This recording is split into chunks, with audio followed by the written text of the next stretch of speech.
ஒரு சின்ன கதை. குட்டீஸ் எல்லோருக்கும் சாய்ராம். உங்க எல்லோரையும் மீண்டும் சந்திக்கிறதுல ரொம்ப ரொம்ப ஹாப்பி. இன்னைக்கு ஒரு முக்கியமான சப்ஜெக்ட். எந்த ப்ரோக்ராமும் ஸ்டார்ட் பண்றதுக்கு முன்னாடி கை கூப்பி சாய்ராம்னு சொல்றோம். பெரியவங்கள பார்த்தா வணக்கம்னு சொல்றோம், நமஸ்காரம்னு சொல்றோம். ஏன் அப்படி செய்யறோம் சொல்லறோம்? அதுதான் நம்ம கல்ச்சர் ஆஃப் பாரத், பாரதிய கலாச்சாரம். கொஞ்சம் டீப்பா போகணும்னா, நமஸ்காரம் செய்யறது நம்ம ஈகோவை, அகங்காரத்தை விட்டு விடுவதுன்னு சுவாமி சொல்லியிருக்காரு. இன்னும் சுவாமி சொல்றது என்னன்னா, நமஸ்காரம் செய்யும்போது 2 கையிலையும் சேர்ந்து 10 விரல்கள் இருக்கும் இல்லையா?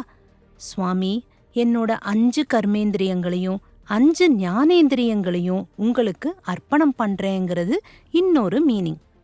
சரி, இந்த மீனிங் எல்லாம் ஒரு பக்கம் இருக்கட்டும். நம்மள சில பேர் நினைக்கலாம், தலைவணங்கியோ பெரியவங்க காலில் விழுந்தோ நமஸ்காரம் பண்ணலைன்னா என்ன ப்ராப்ளம்? இந்த கேள்விக்கு ஒரு அழகான கதைய சொல்லி பதில் கொடுக்கறாங்க நம்ம சுவாமி. கதை கேட்க ரெடியா? ஒரு சமயம் அசோக சக்கரவர்த்தியும் அவரோட மந்திரியும் வீதியில நடந்து போயிட்டு இருந்தாங்க.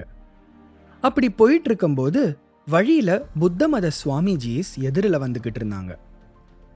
அவங்கள பார்த்த உடனே அசோகர் வேகமாக நடந்து போய் அந்த பெரியவங்களோட காலில் சாஷ்டாங்கமா விழுந்து நமஸ்காரம் பண்ணாரு.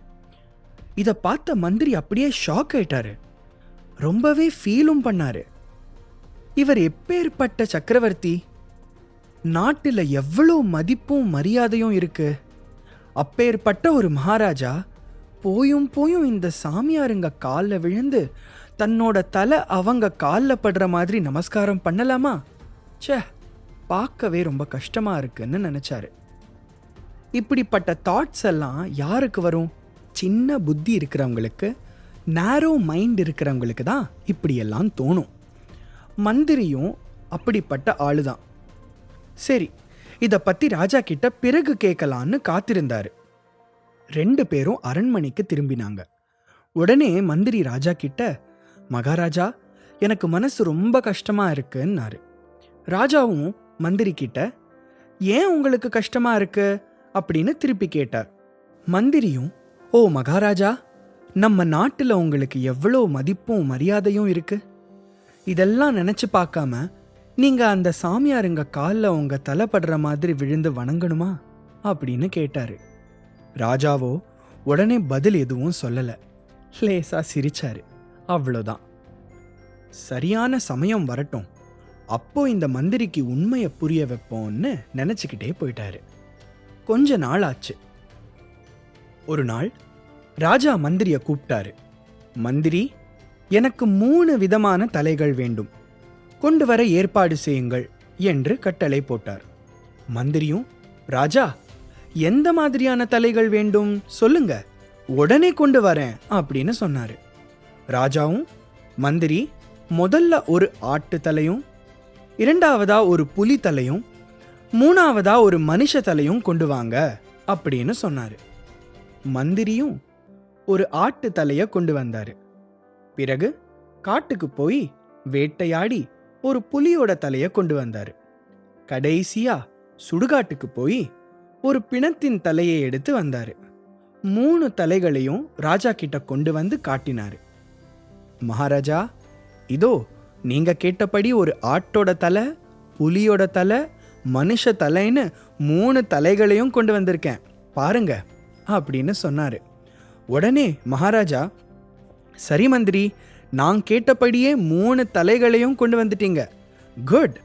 இப்போ நீங்க என்ன பண்ணணும்னா, இந்த 3 தலைகளையும் சந்தைக்கு எடுத்துக்கிட்டு போய் வித்துட்டு வாங்கன்னு கட்டளை போட்டாரு. மந்திரியும் 3 தலைகளையும் சந்தைக்கு எடுத்துக்கிட்டு போனாரு. ஜனங்க கிட்ட 3 தலைகளையும் விலைக்கு வாங்கிக்க சொல்லி வியாபாரம் செய்ய ஆரம்பிச்சாரு. அப்ப என்ன ஆச்சு? முதல்ல ஒரு நான்வெஜ் சாப்பிட்ற ஒருத்தர் வந்து ஆட்டு தலையை வாங்கிட்டு போனாரு. கொஞ்ச நேரம் கழிச்சு இன்னொருத்தர் வந்தாரு. புலி தலையை பார்த்த உடனே, வாவ், இந்த புலித்தலையை நல்லா பதப்படுத்தி நம்ம வீட்டு ஷோகேஸில் வச்சா சூப்பராக இருக்குமே அப்படின்னு நினச்சி காசு கொடுத்து அந்த புலித்தலையை வாங்கிட்டு போனார்.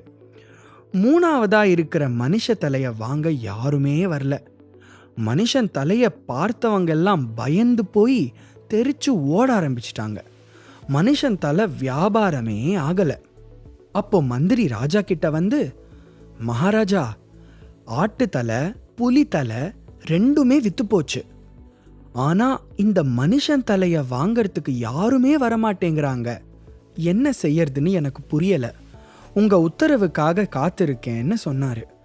ராஜாவும், மந்திரி, காசு கொடுத்து வாங்க ஜனங்க தயங்குவாங்க. அதனால இலவசமா இந்த தலைய கொடுக்கறதா சொல்லுங்க. ஃப்ரீயா பணம் காசு எதுவுமே வேண்டான்னு ஜனங்க கிட்ட சொல்லுங்கன்னு ராஜா சொன்னாரு. மந்திரியும் மறுபடியும் சந்தைக்கு போனாரு. மனுஷன் தலைய இலவசமா கொடுக்கறோம், பணம் காசு தேவையில்லைன்னு சொன்னாரு. அப்போ கூட யாருமே அந்த மனுஷன் தலைய வாங்க வரவே இல்லை. மந்திரி திரும்பவும் ராஜா கிட்ட போய், இலவசமா கொடுக்கறோம், பணம் காசு தேவையில்லைன்னு சொன்ன பிறகும் யாருமே இந்த மனித தலைய வாங்க வரவே இல்லை மகாராஜா. இப்போ என்னதான் பண்றது அப்படின்னு கேட்டாரு. உடனே ராஜா, ஓ மந்திரியாரே, இப்போ புரியுதா? உயிரோட இருக்கிற வரைக்கும் தான் மனித தலைக்கு மதிப்பிருக்கும். உயிர் பிரிந்த அடுத்த வினாடியே மனித தலைக்கு எந்த மதிப்பும் இருக்காது. அப்படிப்பட்ட இந்த தலைய எப்படி பயன்படுத்தணும் தெரியுமா? உயிரோட இருக்கும்போதே பெரியவர்கள் ஞானிகள் காலடியில பணிந்து விழுந்து வணங்கணும். வணங்கி அவர்களோட ஆசீர்வாதங்களை வாங்கணும். நம்மோட பிறவிய புனிதமாக்கிக்கணும்னு சொன்னாரு. மந்திரி தன்னோட தவறை உணர்ந்தார். பெரியவங்க கால்ல விழுந்து வணங்கறதுனால எதுவும் குறைஞ்சு போகாது. இதுல தப்பே இல்ல. இப்படி பெரியவங்கள வணங்கறது சில நாத்திகர்கள் கேலியும் கிண்டலும் பண்றாங்க. அது அறிவில்லாதவங்களோட செயல். சோ இத பத்தி எல்லாம் நம்ம கவலைப்படாம நல்ல குழந்தைகளா, பெரியவங்களையும் அம்மா அப்பாவையும் மதிக்கிறவங்களா, அவங்க சொல்றபடி கேட்டு நடக்கிறவங்களா, குட் சில்ட்ரன்னு பேரு வாங்கணும். அதுதான் சுவாமிக்கு ரொம்ப பிடிக்கும். நாம எல்லாரும் சுவாமிக்கு பிடிச்ச மாதிரி நடந்துக்கலாமா? All the best. God bless. Jai Sairam.